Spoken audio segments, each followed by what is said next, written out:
in today's program we are going to be looking at our club classes. We've got a variety of different machinery, some really close action to come. So let's not waste any more time and we'll head down and have a look at the first race of the day. Race number 1 for the pre-injection 600s is about to head out on track, and it's the number 11 machine of Patrick Foreman, which lines up behind me here. He has been the dominant force and he's certainly the man to beat in this one. I'll hand it to Dennis and Duncan and they'll take us through the race. Thank you very much, Joe Turner. The Cooper Motorcycles pre-injected 600 championship is about to go. We've got Patrick Foreman, Kyle Harper and Michael Burke, the front row off the grid.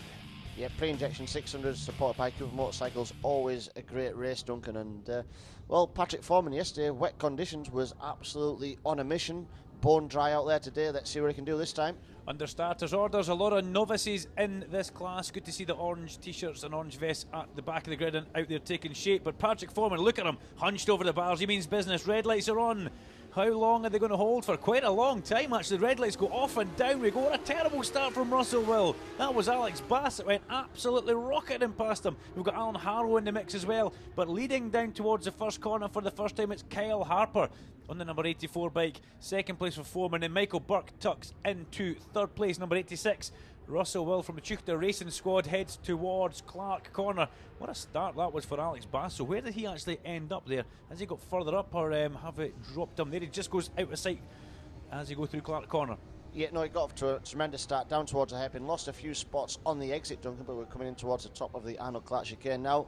And we look back at the 86 bike of Russell Will there with and the yellow wheels. Alex Bass just behind him now as they come up through Butchers, climbing all the way here, of course, Dennis. The track tends to level out a little bit of Scotsman before we then start climbing all the way back through the Duffus Dip area. And it's Kyle Harper who leads on to the main straight. But Patrick Foreman this weekend has been a man on a mission. He has almost cleaned up in every single race. Can we see the dominance continue from Patrick Foreman as past David McCafferty goes Russell Will? And that was on main straight power. Now can McCafferty answer back? Yes, he can. He's brave on the brakes, his calves. Can he go round the outside of him? Not quite, not to be. Well, I've just had a quick look there on the screens. It's come up with number 48, 10-second time penalty. And that is David for the machine of McCafferty. David McCafferty. Wrong position on the grid. Oh, David. Oh, dear, oh, dear, oh, dear. He won't be happy with that one. But let's concentrate at the front. Now, we should pick up on Alan Harrow as well, 119. Just behind, I believe, Alex Bass. A couple of places behind him. He had a great qualifying in the rain and the damp conditions. Qualified himself up there in 4th, 5th position. Dennis, you were impressed with that as well in the box. Yeah, no, all these guys are doing a great job in these conditions, Duncan. I mean, obviously yesterday it was a little bit damp, a little bit greasy, but now we're in bone dry conditions, straight into the racing, and these guys are on a mission straight away. But look at Patrick Foreman at the front, looking smooth, looking comfortable. He's been watching Bruce Burney, hasn't he? Because Bruce has been the man on fire here today so far, and he's looking good as he goes out the hairpin. Caroline Foreman there. She's looking cool as well. She's on the pit lane wall, just watching nice and comfy there. That's the type of grid girl I'd like in my pit box, I tell you that, Dennis, as we watch these guys coming through the hairpin and head towards Clark Corner. It's great to see Alex Bass actually back racing. Let's pick up on Alex for a couple of minutes. He burst into the scene. He was very quick, he had a crash and he missed a few rounds, but thankfully he is back now, showing just the type of skill that the wee guy has.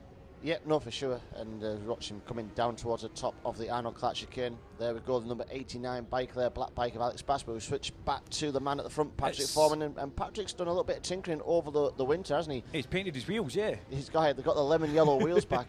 He's bought himself a couple of new pre-injection 600s. These bikes take a lot of work, Duncan, to be competitive at the front. Most nights of the week he'll be spending hours in the garages there, getting the bikes fettled and prepared, ready for racing, and out there on the track he shows it's working for him so far, especially he today because he's on a mission. I think in the first round he never had the best of luck. Remember, as he came out with a hairpin on the final lap of one of the races, or going on to the penultimate lap, he had a bit of a tank slapper, threw himself off the side of the bike, bent the bar back to the bar, but couldn't keep on going, had to retire out of the race, and that's cost him a few points in the championship. Yeah. So he needs a good weekend here today, a good race day today to get back on track. Yeah. Russell Will with a big fat nearly there. He manages, sorry Dennis, he manages to keep that one together and rejoin with a well, that's going to ring his bell a little bit there, but he's very lucky not to go over the handlebars and land in a heap on the chicane as well. Yeah, enough at the chicane, so He's obviously just got to settle down a little bit. Came back on right in front of the 21 bike of Michael Burke that we're looking at now as he switches back into the left and over the top. And again, hard on the floor. Uses a fair bit of curb on the inside there. Yeah. You know, so I think also, likewise, Kyle Harper's been doing that a few times so far in this race. These bikes are basically the old super sport bikes from back in the day, aren't they, that you would have had in the British Championship. Not the type of bikes you're going to see racing here at the British Superbikes on the 3rd, 4th, 5th of July. These they've kind of moved on a bit now, the pre-injected bikes. I'm pretty sure, did you not race one of these back in the day when you were a young up-and-coming racer, Dennis? No, I think the first time I got onto the 600 I actually turned to the fuel-injected version. So you're not that old. You look it, but you're not actually that old. Yeah, never got to play down with the carbs and had to fettle around. But here we go, Patrick Foreman again. And look at Kyle Harper's keeping him honest, isn't he, so far? We're just looking at the lap times, Duncan, and fastest lap so far is a 56.0 from Kyle Harper there in second place. But these guys, again, the first dry run they've had this weekend, Duncan, so they're settling into it. And there's respectable lap times so far, and they're only going to get quicker and quicker as the race and the day progresses. Patrick Foreman accelerates hard out of Duffus Dip, chin on the tank, head down behind the bubble in that Yamaha, the Dorman from Roddy Norman up north. A lot of these guys are actually from up Aberdeen area, and Patrick Foreman really is a fast man. You're saying about fettling with bikes. That's one thing that Des Burns actually has said to us a few times in the paddock.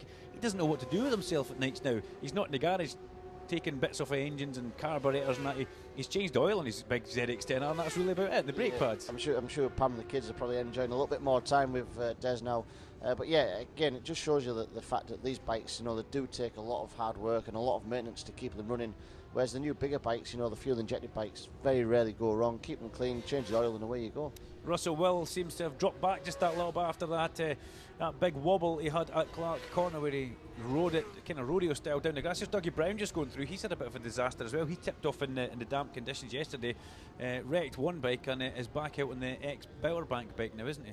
He is indeed. We'll look at James Wilkin there, the number 6 bike just ahead of him as he goes through the Arnold Clark chicane once more.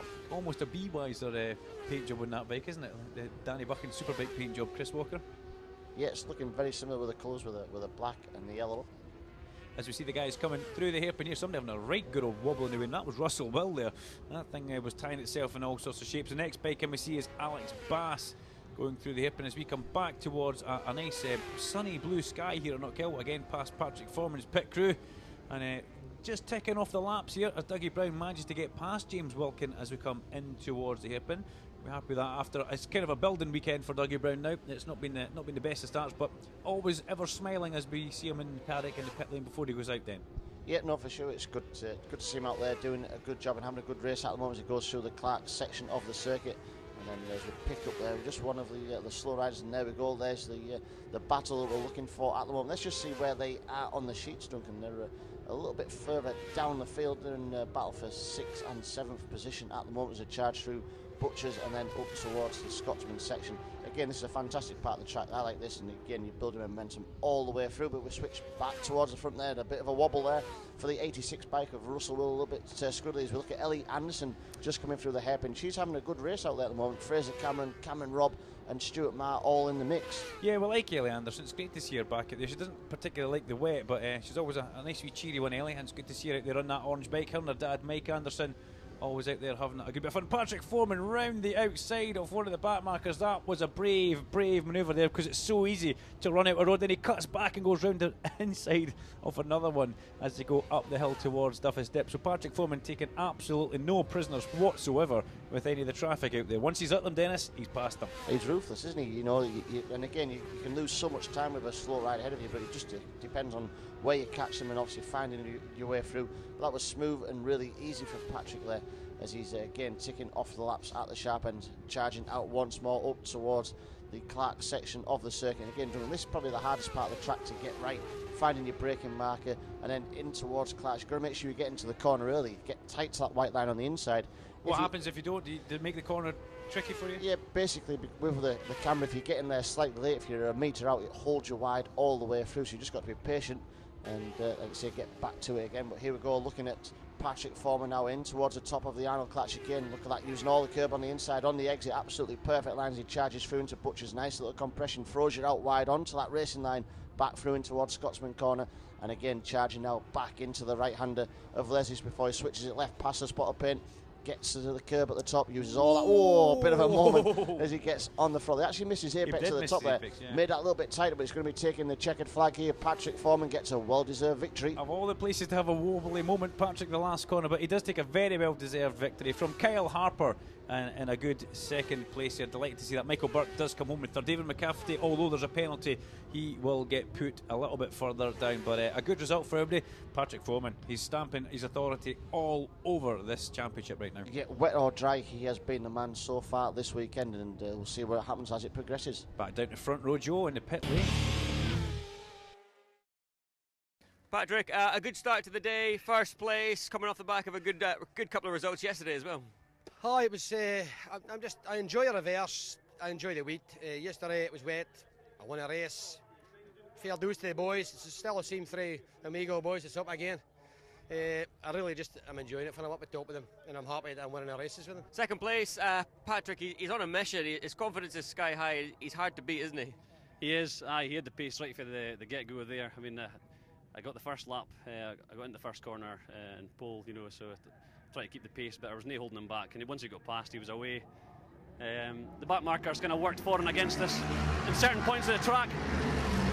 He's a hard guy to keep up with, and I'm just going to try harder in the next race to try and stay in his tail and find an opportune moment to pass him. Michael, a good result. Like I said there, Patrick's on a mission. He seems to be sky high with the confidence. Everything's going his way, but still, you guys are quick enough to challenge him for that win. Yeah, I think so. Hopefully, the end of the weekend we'll be trying to stick it to him a little bit. But I've been having a bit of gearbox issues for the week, so hopefully I can get around them and challenge him a little bit. Struggling for pace a little bit.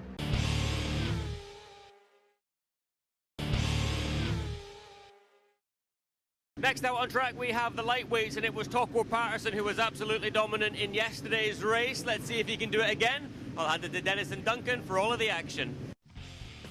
Thank you very much, Joe Tanner, and let's get a little bit of lightweight action now. Gillian McGaw, Keith Dickie and Torkel Patterson, with Dan James on the second of the grid. Grant Reid, who's having a little bit of an off weekend, and Lee Naylor, who is having an even worse weekend, who didn't get out at all yesterday. But Gillian McGaw, the young lassie, we could say, what a star on this 400cc Yamaha. You can see her on the left of your TV screen just now. So we're already under starters orders. Red lights are on, red lights are off. It's a quick turnaround from Bob Davis, and everybody blasts down the charge down the hill, and it's Torkel Patterson at Torx 31 takes the leads, coming in towards the hairpin for the first time of asking. Lee Naylor as vicious on the brakes as he always has been. Alan Gibson we're looking at the back of there. Alan Gibson gets through as well. Good stuff as we head towards Clark Corner. Gillian McGaw made a good start, and let's see what happens by the time we get to Clark. Yeah, also off the line, like Grant Reid got off to a brilliant start that time round, but it is Torkel Patterson leading the way. Keith Dickie second, Gillian McGaw's in third place, Grant Reid right behind in fourth, as these guys are now charging towards the top of the Ironclad chicane. Who's that? Further, that's Dan James there. Dan James in fifth place, and he's just ahead of Alan Gibson. John Andrucci going up the inside of Andy Barton. Ooh, that were a pretty close one there. The big Suzuki, slightly heavier bike than the little SV650 that Andy Barton's on, but Torkel Patterson is away at the front on this one, on number 31, up the hill as he goes onto the main street. Look at that beautiful style of Torkel Patterson. And Keith Dickie. Now, Keith's had a little bit of rider coaching, hasn't he, from a man that I believe you used to race against. Possibly. You obviously know more about this than me. There you go. A little bit of Spike Edwards time. Down towards the hairpin we go. Look at this, so Gillian McGaw up the inside and past Keith Dickie. Sorry to trample all over you there, Dennis.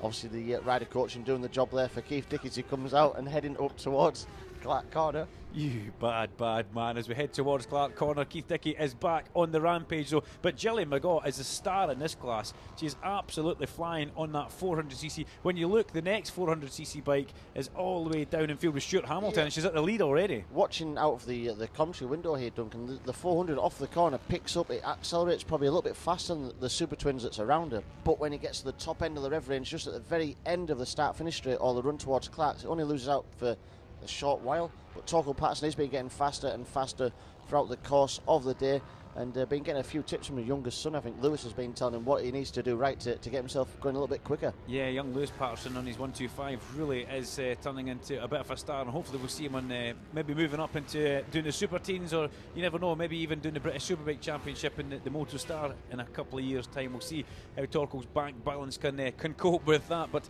Keith Dickie made a mistake at the hairpin there. He ran in very, very deep and wide, and you can see he's lost the toe now to the back of Torkel, and Gillian looks like she's actually starting to pull Torkel back away from Dickey towards the front. Yeah, no, to be fair to Keith Dickey, he's doing a fantastic job out there. He's getting quicker and more confident all the time. He's trying his best to learn as much racecraft as he possibly can, playing with the bike, getting it set up. As we look back to the hairpin once more, just waiting to pick up with some of the riders. It looked like they were trying to find a few gears, wasn't it? But there's your race leaders. There's Julie McGaw leading the way. Torkel Patterson there in second place. And again, up towards Clark Corner they go. Disappearing out of our sight, that's Jim Purvis. They're about to go past one of the other 400cc Yamahas.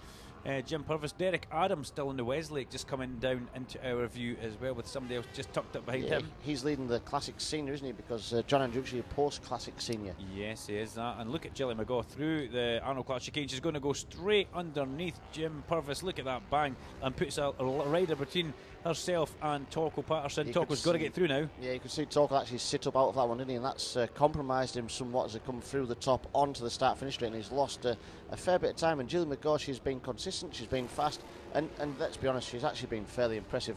The fact she's on a 400, there you go, she takes victory in that one from Torkel Patterson, who just got held up right at the end. Yeah, Torks looks back at Jim Purvis here, but I've got to say, Jilly McGaw really did show them the way home there. Jilly McGaw from Torkel Patterson, and Keith Dickey is your podium. Yeah, Dan James, a great ride there, back up into fourth place ahead of Lee Naylor and Grant Reid. Then we had Alan Gibson, John Andrucci winning the Classics, and Andy Barton and Stuart Hamilton round out the top 10. Gillian, fantastic result, showing the boys the way home there, and a dominant one, and some good observation as well with the yellow flags. Yeah, I saw the yellow flag and I didn't want to pass, and I had to slow down a bit, and I didn't know how far Torkel was behind, and then I had to wait till the chicane to pass when the green flag was shown. You seem to be really enjoying these bikes. You've come from the smaller 125 class, but with these things you seem to have really clicked. Yeah, it clicked straight away, won at East Fortune, and then I broke my wrist here at the first round, so I missed it, but it's good to be back. Well done. Thank you. Race number 3 for the pre-injection 600 is about to head out on track, and can anybody stop Patrick Foreman in a dominant mood today? He's won everything that he's entered this weekend. I'll hand it to Dennis and Duncan, and they'll take us through the race. Thanks, Joe. And back for the KMSC Cooper Motorcycles pre-injected 600 race.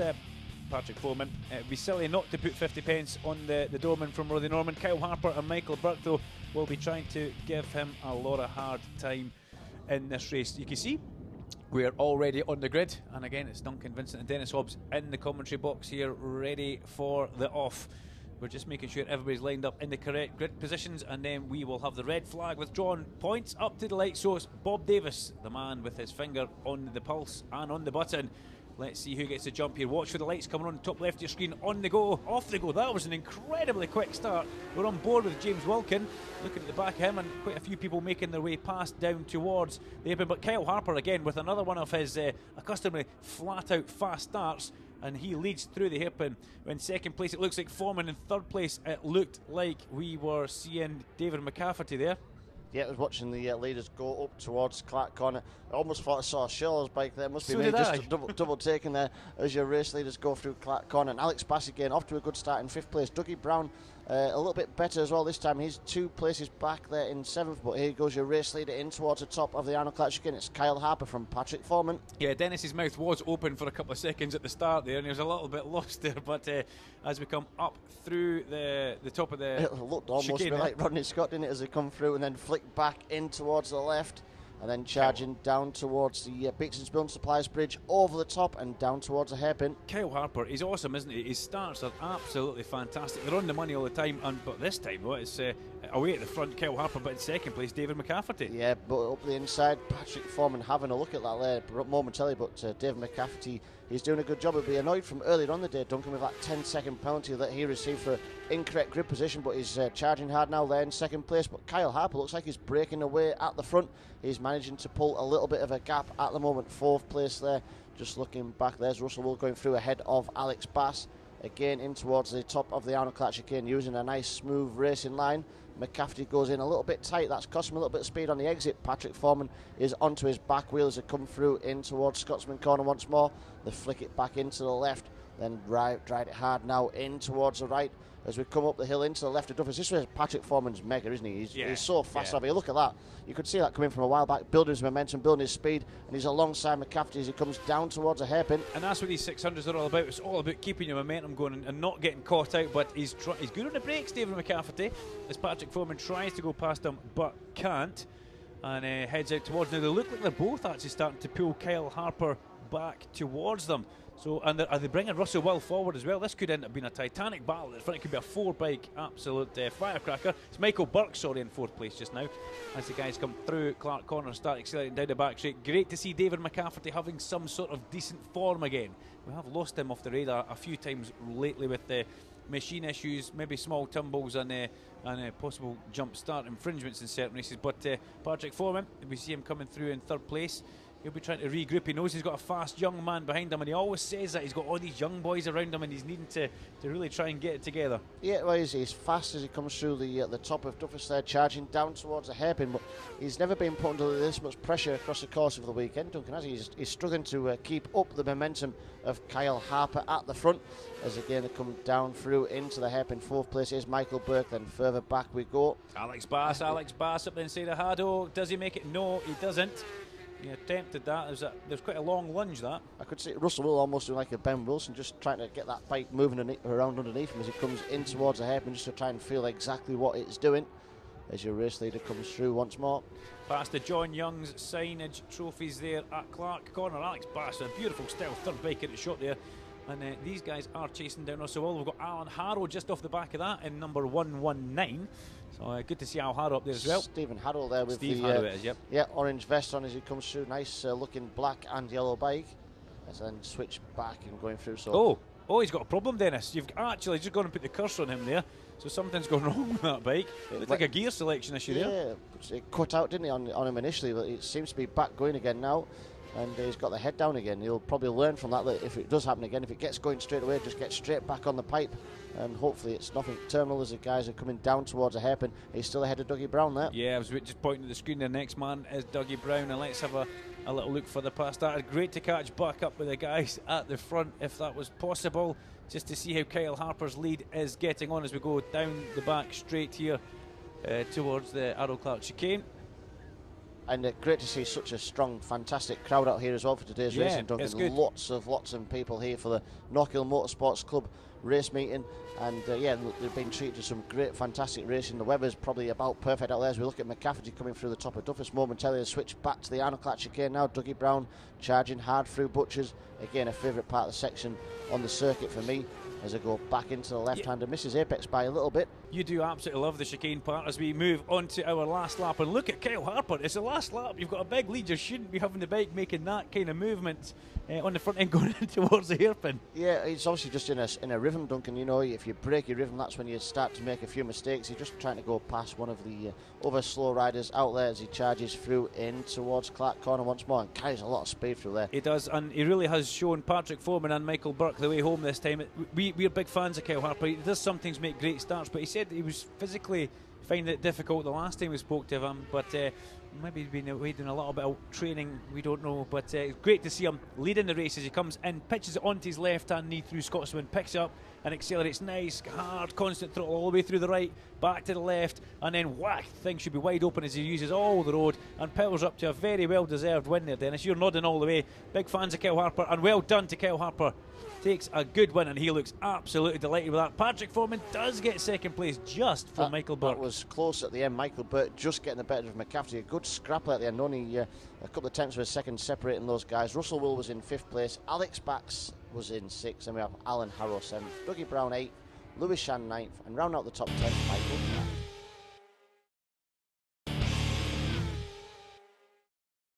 Kyle doing what looked impossible, beating Patrick Foreman out there on the 600 pre-injection.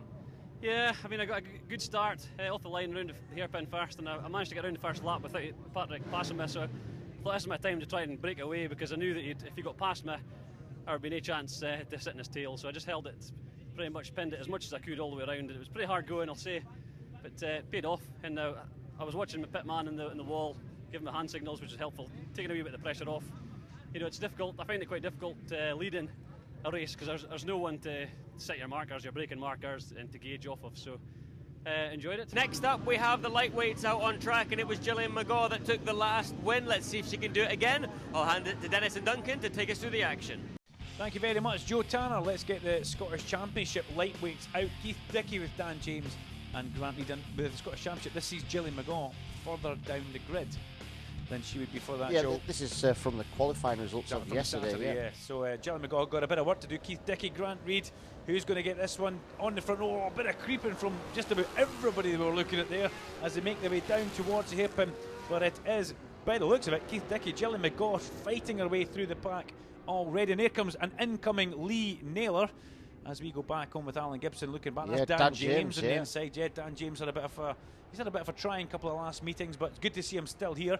I know he's away to Assen for a bit of MotoGP time pretty soon for a good watch. But Gillian McGaw. Where did she start? Was she back on row 7? Yeah, she was, and she's already way up there. What a fantastic start from Gillian McGaw, up into 4th place. She has got the bit between her teeth. And to be fair, You we've can been wipe that drool off your chin now, Dennis. we've been extremely impressed with Gillian. She's behind Grant Reid there as they go through the Butchers section of the circuit. And yeah, no, 7th row of the grid, already up into 4th place, Duncan. She's where she needs to be putting the pressure on Torkel Patterson at the front. She's going to be looking at going past Grant Reid as they run down towards a hairpin. She's going to carry good speed through the top here. Yeah, Grant Reid will be thinking, where did you come from, Gillian McGaw? That is absolutely unbelievable. She tries to get a run on him as Torkel Patterson, and it also tries to get a run on Keith Dickey as they come down towards the hairpin. Dickey's trying to defend. Well, he's not actually. He's left the door wide open for Torkel as Torkel slides up the inside of Keith Dickey. Nice manoeuvre, and as McGaw gets past Grant Reid, she's in third, Dennis. From the 7th row of the grid, as you just looked at me with these massive eyes and your mouth wide open. Yep, no, she's doing a good job now. She's right behind where it's Keith Dickey that's there in 2nd place, and obviously just being passed by Torkel Patterson. These guys have been going fast, but Gillian McGaw, she's been going quicker throughout the course of the event today. Duncan, she's really gelling with the circuit in these conditions as they charge through Butchers once more. And Torkel Patterson, if anything, it's just stretched a little bit over Keith Dickey on this lap, but Gillian McGaw, she's going to be closing in faster and faster all the time. Yeah, they're going to get the fright of their life when this little purple bike comes past. There's Torkel Patterson now as he's got past Jim Purvis. And there's Gillian McGaw. That is Gillian McGaw, because Dennis had noticed that she's starting to slip off our timing screens. So she's parked at the side of the track, so she's been coming through quite hard there, but obviously something is going to miss as Torkel goes flying past. I think that was Kevin Wartrick there as we saw him going through, and Keith Dickey has also been left by Torkel Patterson, who is on an absolute mission. It's great to see Torks back racing. We used to see him on the big Solitaire Suzuki by YPE, big Stuart Young, and he's come back focusing more on young Lewis. He's racing in the 125s, but doing a little bit of fun stuff on this Mini Twin, as well as Rod Walker gets a Keith Dickey round the outside of him there. 118 Rod Walker will be looking for someone to phone for a help there, because Keith Dickey is on an absolute mission. The last lap flag is pulled in, so this time, Dennis. Yeah, Torkel Patterson takes victory, and he's obviously celebrating that one because Gillian McGaw had a little bit of bad luck.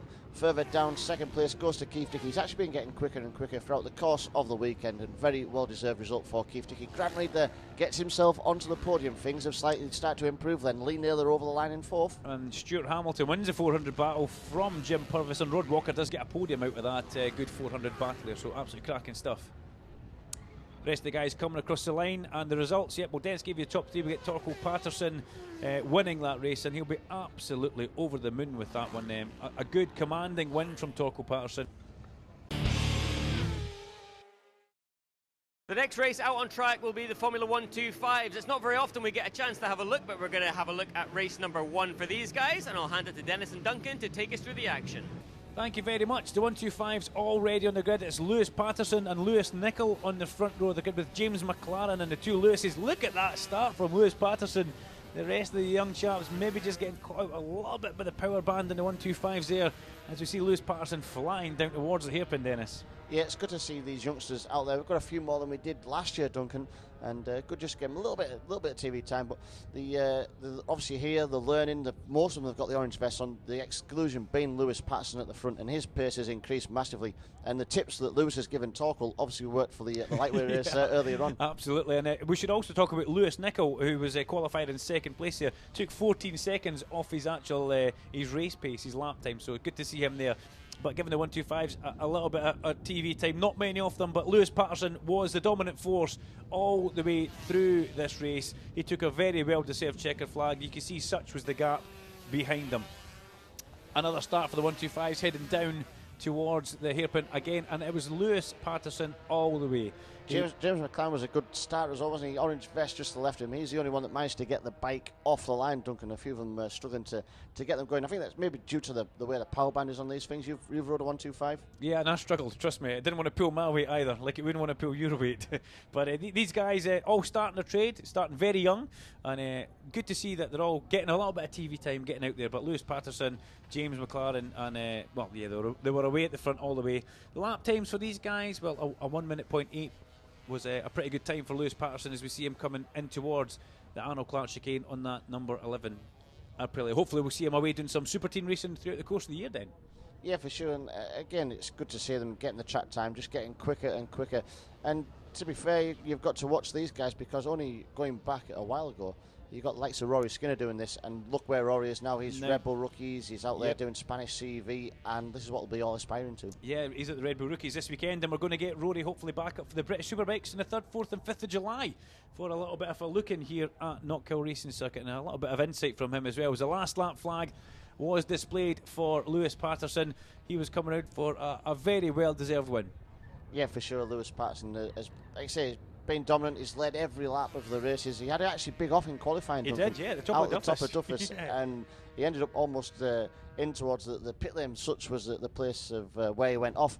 But yeah, no, Lewis Patterson on a mission. He hasn't even got a front screen on that bike, has he? It's held together with a bit of duct tape and zip ties, and you couldn't go racing without them. No, absolutely. So Lewis Patterson come through to take another well-deserved victory, and a good bit of applause from everybody on the pit wall for that young man, as Dennis says, from a practice crash to some very, very well-deserved victories. A happy Lewis Patterson is a fast Lewis Patterson. So, first up we have young Lewis. Doing a fantastic job, winning, obviously, but some help as well, I'm guessing, from your dad, Torquil Patterson, a man that we know quite well from the Superbike class. Yeah, he's given me a lot of tips and tell me where to go faster and just show me good lines. Now, I've said to a lot of the guys out there on the bigger bikes that the wind must be a problem for them, but I can imagine with the underpowered 125 machine as well that you guys are really struggling with the windy conditions today.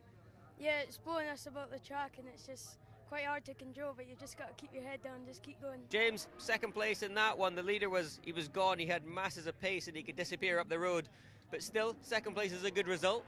Yeah, well done to Lewis. You got away good, and like to thank all the riders riding good.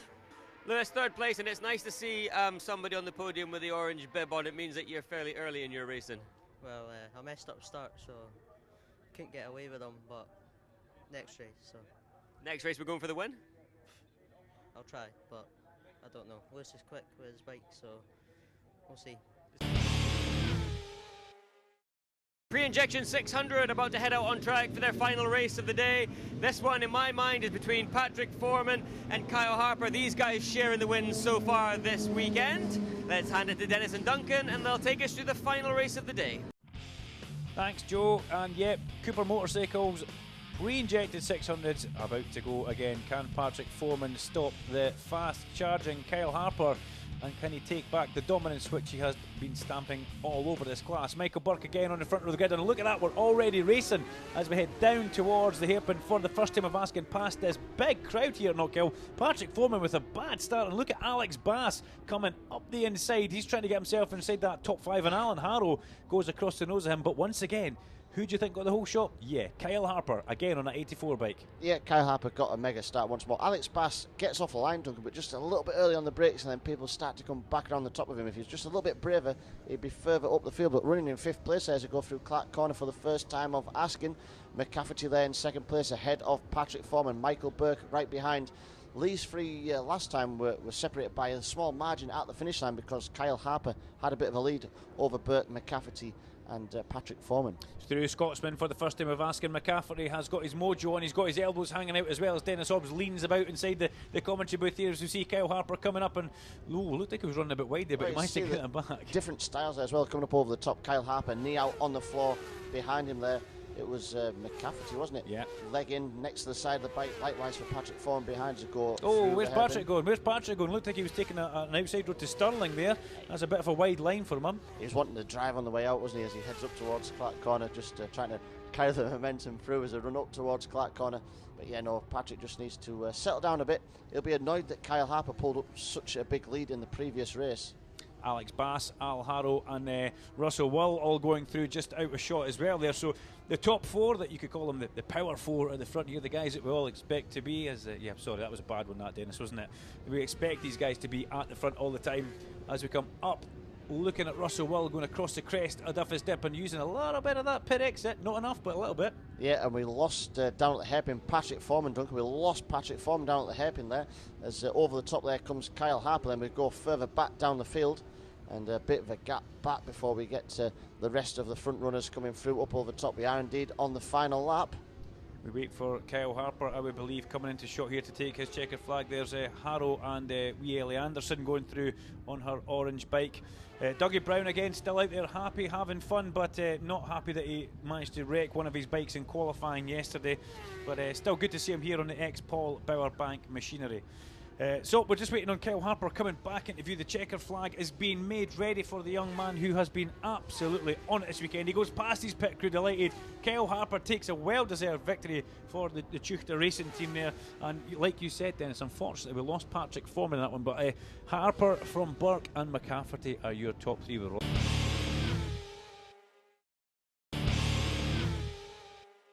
The final lightweights race of the weekend is about to head out on track. This is going to be action all the way, guaranteed. Let's hand it to Dennis and Duncan, and they'll take us through it. Thank you very much, Joe Tanner. Scottish Championship lightweights back out on to the track with Keith Dickie, Dan James and Grant Reid. Your guys coming at you like Cleopatra. Well, that's a bad one, isn't it? Yeah, Toco Parson, Alan Gibson and Rod Walker. Looking forward to this one, Dennis. The lightweights, can Gillian McGaw come back after a snapped throttle cable, which she had? So Toco Patterson is the man closest to the pit wall, and the lights, eyes up towards the left of your screen or the bridge. The lights are on.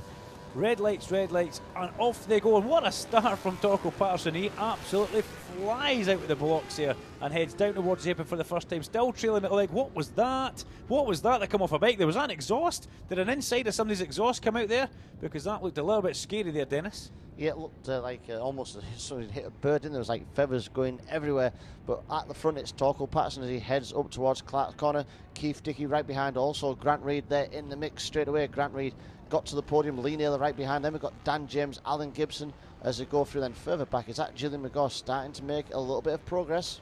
Well, she started at the back after the snap throttle cable. Yes, there she's looking at the inside of somebody as they head down the back straight towards that Arnold Clark chicane. But your leaders are coming up the incline in towards Scotsman Corner. I wonder if that was the internals of an exhaust. Yeah, he's having a look down. You can possibly hear that it's loud. The Toco just having a look back there. It actually doesn't look like it's pulling initially that strong as he comes off the corner, Duncan, but once it's going, it seems to be okay as he charges down towards a hairpin. We've got the debris flag out from Bob Davis here to say that it's not a dead bird, as Dennis Hobbs first thought, or a seagull.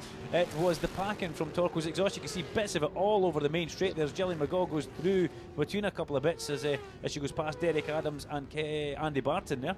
Yeah, Andy Barton's been having a good meeting as well, hasn't he? He's been doing a good job out there, but Dan James was just ahead. Then we've got looking around the outside, three abreast as we're going up towards Clark Corner there. Initially, there's Toco Patterson pulling off. And, oh no, is that Toco? Was that Lee Naylor? Lee Naylor, I've got to say. That looked like Lee Naylor taking an exit stage left on his way towards Clark Corner.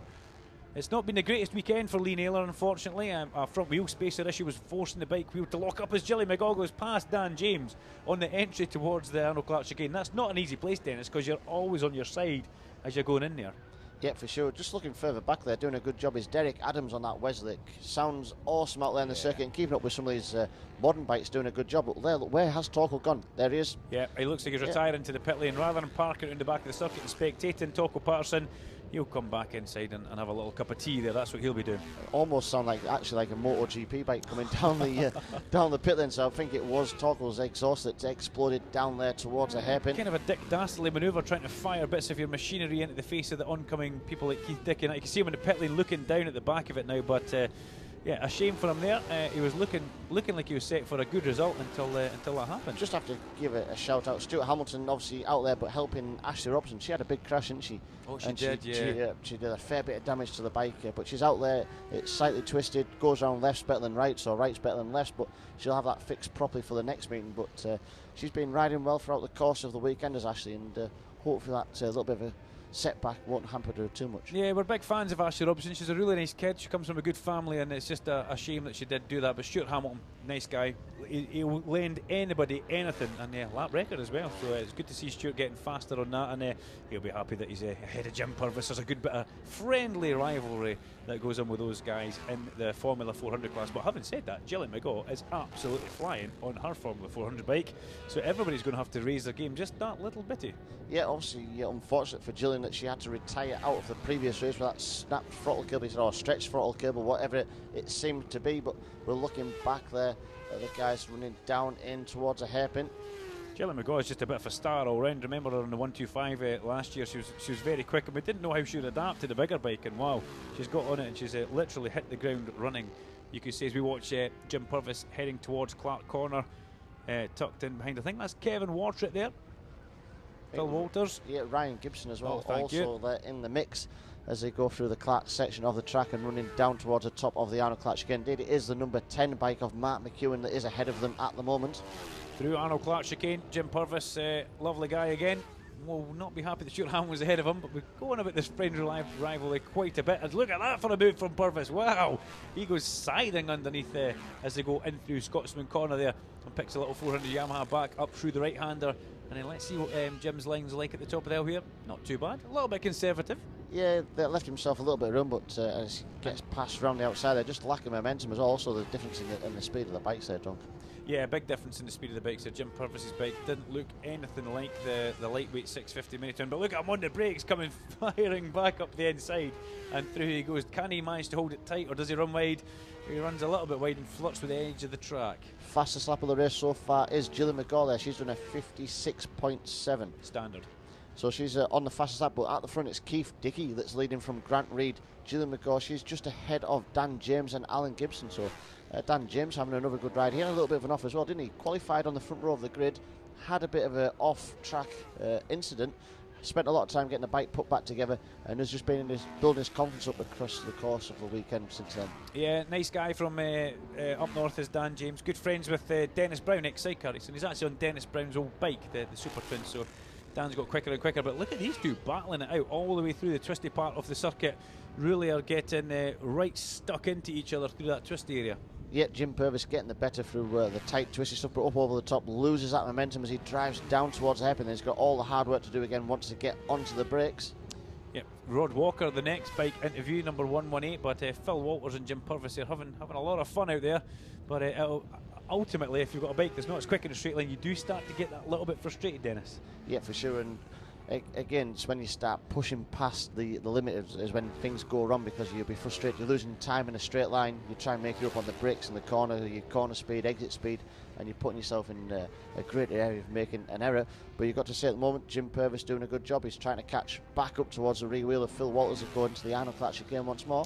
Yep, good bit of corner entry speed from Phil there, actually. You've got to say that. And using the both curbs, that's a big thing that you're a big fan of, Dennis, using both the curbs there. Yeah, definitely need to use that first curb going in, and then that carries you more speed through the actual compression of butchers before you go through the left and up towards Scotsman Corner.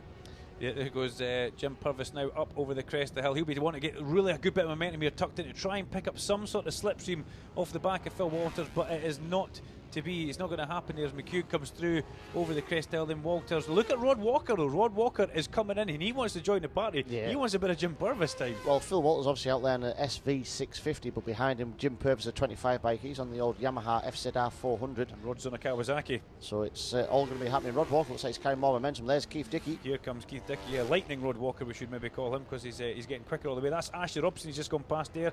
Not the normal usual bike for Ashley Robson. It's had bits of everything grafted onto it. Yeah, Christine Watson there as well, also in the mix, number 74. Good to see yes, a good gaggle of females out there getting quicker and quicker all the time. Behind Christine Watson was Grant Reid as he approached the Clark corner of the circuit. There's Grant Reid just coming through there now. You can see Lee Naylor's bike leaning against the tyre wall at Hislop's corner there in the distance. But here comes your race leader, Keith Dickey. It's good to get a bit of Keith time on the TV. So the rider coaching that he's had is obviously starting to pay off now. That's exactly what I was just about to say. He's but again, you know, each race he's been getting quicker and quicker, more comfortable. He keeps it smooth. He's never out of shape. It looks nice and easy for him. He's getting himself tucked in, and he's doing what he needs to do to improve all the time. He's always want to learn, always want to get quicker, which is what you want in racing. Keith Dickey comes out of his dip and heads over the crest off the hill. He knocks off another lap as he goes in towards the hairpin, and really it's a bit of a demonstration. He's got that big a gap over the second place man there, Grant Reid, the blue bike. He's not going to have too much to worry about, to tell you the truth, Dennis. Grant Reid not had the best of weekends by his result, made a slight mistake, and he ran into the back of Keith Dickey down at the hairpin and unfortunately crashed. Had a bit of an incident with his motorhome coming into the circuit as well. Oh, did he? And yeah, not been the top weekend, but we'll see Grant back on form at the next one, I'm sure of that, because he's confident, he's getting used to this Super Twin and doing a mega job. You can't keep a good man down. We'll get him down for the Superbikes, and you can wine and dine him in the Ducati Hospitality on the 3rd, 4th and 5th of July. We'll look forward to that. But Keith Dickey, he has been getting quicker and quicker throughout the course of the year.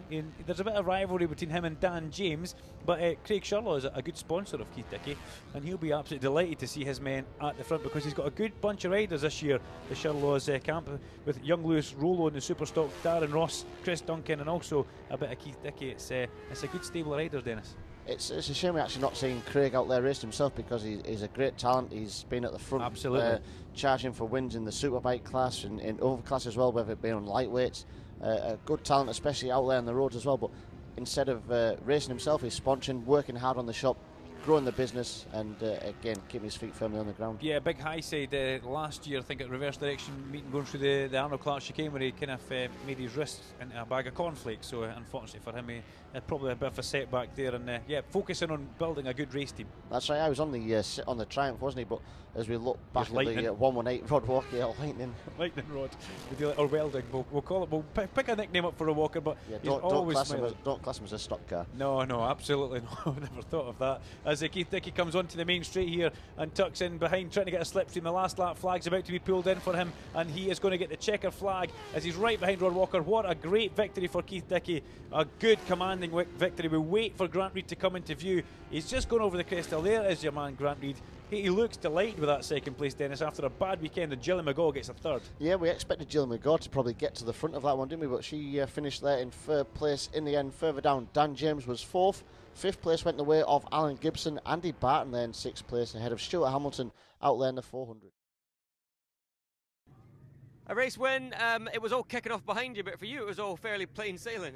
Yeah, pretty much plain sailing from the start. Torquil had a mechanical problem, which meant he had to pull out. We all heard it. Yeah, I had a kind of grandstand view of it, and it was pretty noisy. Well, that brings today's racing to a close from all of our club classes, and what fantastic action we have seen all day long. Make sure you tune in next time, where I'm sure we'll do plenty of more high-speed action.